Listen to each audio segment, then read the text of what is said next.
guys, welcome back. So today's video is the first official Spooky Saturday. Now every Saturday I will sit down and talk to you guys or do a video on anything spooky related. So today's video is going to be on sleep paralysis. So I have sleep paralysis stories to share with you. 3 or 4 of those being my own personal sleep paralysis experiences. Now, some people only get sleep paralysis like maybe once, twice in their life. Yeah, I've had it loads. Sometimes it's just the fact that I can't move and that's it. But the ones I'm going to share with you today have been a little bit more than that. A little bit on the scarier side. And then I'm going to share some ones that I found as well. So let's get right into it. First question, what is sleep paralysis? Sleep paralysis is when you can't move or can't speak. You're sort of awake, but you're also still in like a dream mode. So you're awake, but you can't speak, you can't move, you can just hear and feel things. It's a very scary experience, as you'll see from these stories and when I explain my personal experiences. Just imagine being awake, but you can't move and you can't talk. You're just there still, and that's it. You can still think, and it's weird. We'll get right into the first story. When I was about 10 years old, I was in my bedroom and I was sleeping. Now this is the first experience that I can remember, so it might have been my first ever experience, I'm not sure, but it's the first ever experience that I can recall happening. So I'm lying in bed, I'm asleep, and then I woke up. Well, I thought I woke up, but I couldn't move. I couldn't talk, I couldn't do anything. So naturally, this freaks me out. I'm the sort of person, if I can't move, I freak out. So if I'm in a tight space, I'm very claustrophobic. It just freaks me the hell out. So I'm just lying there thinking, what the hell is going on? I never even heard of sleep paralysis at this point, and I didn't even know this was a thing that occurred to many people. As I'm lying there, I can just feel something's there. And then I felt my bed move. So like I felt like somebody was coming onto my bed. Now I really started to panic at this point. As I felt something come onto my bed, because I felt the bed dip, like somebody just sat on it. Then I could feel something coming towards me. And I was thinking to myself, it's gonna grab my legs, it's gonna grab my legs. And this is sort of like the dream mode that you're in when it's happening. Anyway, something did grab my leg.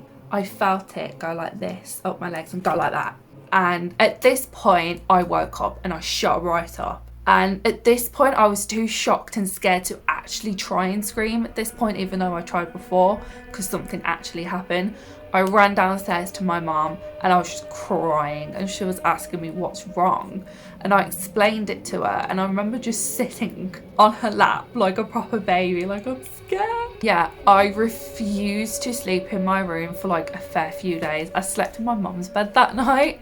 I did share a room with my sister, so I was told it's fine, like my sister's in there, and I was just like, yeah, but something grabbed my legs. Like, a horrible thing to happen to a 10-year-old, definitely. So the second story is again one of my own, and I was round about, I'd say about 11 at this point, so I was a little bit older, and once again, I'm lying in bed. Now I was sleeping on a bunk bed and I was on the top bunk. When I woke up, couldn't move again, I couldn't talk. So immediately I started panicking because I had this experience before. I started heavily breathing, like I started to hyperventilate because this was just freaking me the fuck out. And I felt something once again come onto my bed, and I was like, I'm on the top bunk.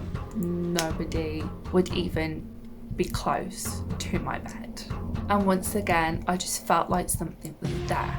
And I could feel something getting closer and closer to me because the bed was moving.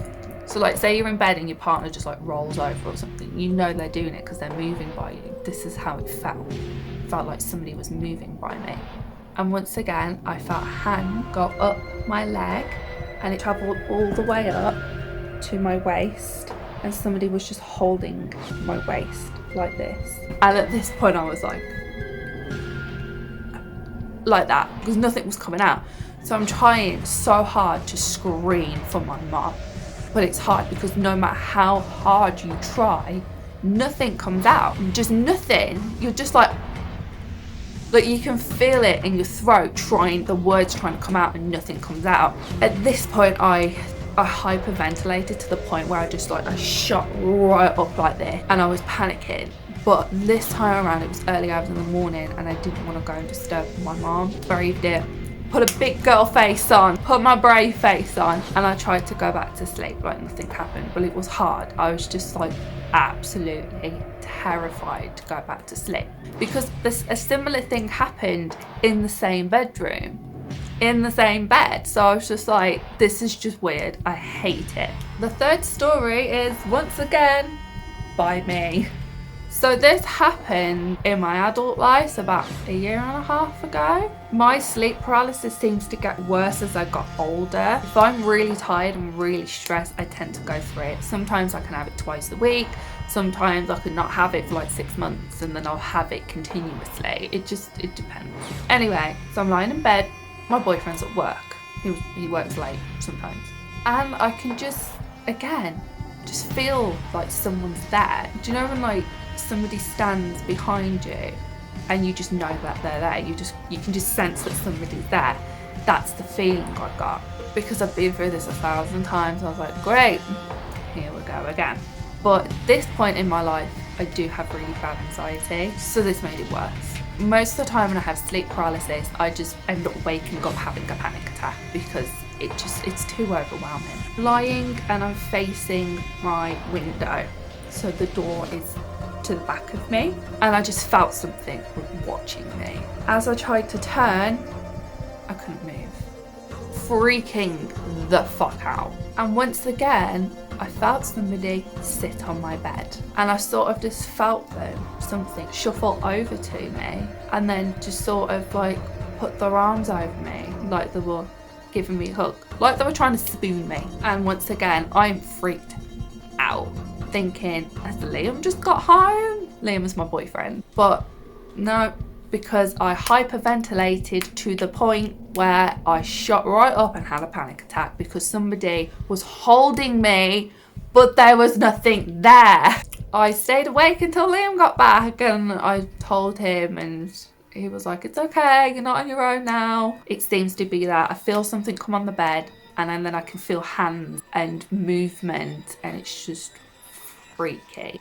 Now, the fourth story is actually not one of mine. My stories are done now, so we'll go on to other people's experiences. I've been having the same dream recently since I was a child. I wake up and I'm in my bed and there's someone in the house. I can hear the footsteps moving around, coming up the stairs slowly. I think to myself, if I stay still, maybe the person won't come for me. I can hear him coming down the hall and I can see his shadow. It was a Minotaur. I think I said that right. He has a knife and he's coming for me. I scream. I wake up relieved, except there's somebody at the bedroom door. And this time I can't scream. And that's where it ends. Not like that to happen to me. Story number 5. The first time it had happened to me is when I went for a nap during the day. I was lying on my side, facing away from the door, when I woke up to the sound of my door closing. I tried to turn around to see who it was, but I couldn't move. My eyes were wide with terror. I could see everything in my room. I heard this thing walking around my room, and then it sat on my bed and I could feel the bed dip from its weight. It then shuffled towards me and I felt like it was spooning me. I was trying so hard to move, but I was just still. I couldn't move. The thing started breathing on my neck. It then stood up and left after a few minutes. It was the most terrifying thing that had ever happened to me. Also, if you can hear anything in the background, I do apologise. Every time I want to film, my cat's just super noisy. Right guys, those are the 5 stories for today's video. Thank you so much for watching. If you do have any Spooky Saturday video suggestions, leave them in the comments. Subscribe if you want to see more videos like this. I do True Murder Tuesdays as well, and I tend to just throw in other videos as well, like missing people and other Reddit stories. So thanks again for watching, and I'll see you in the next one. Bye!